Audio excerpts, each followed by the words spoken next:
Hello guys, আসসালামু আলাইকুম। আমরা এখন আছি জাফলং জিরো পয়েন্ট। গাইস, দেখা যাচ্ছে জাফলং জিরো পয়েন্ট থেকে পাহাড়ের পাশ ঘেরা ইন্ডিয়া শহর, মেঘালয়, হিমালয় রাজ্য।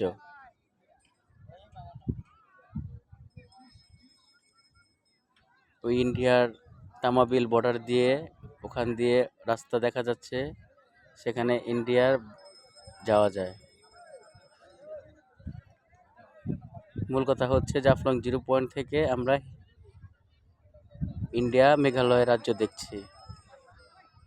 ওই যে ঝর্ণা দেখা যাচ্ছে গাইস, দেখেন ওই দূরে ঝর্ণার পানি পড়ছে পাহাড় থেকে।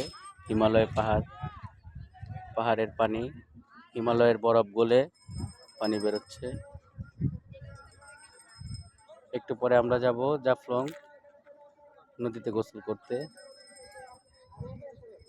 তো গাইস, আপাতত এখানেই, পরবর্তী ভিডিওতে দেখা হচ্ছে নদীর পাড়ে।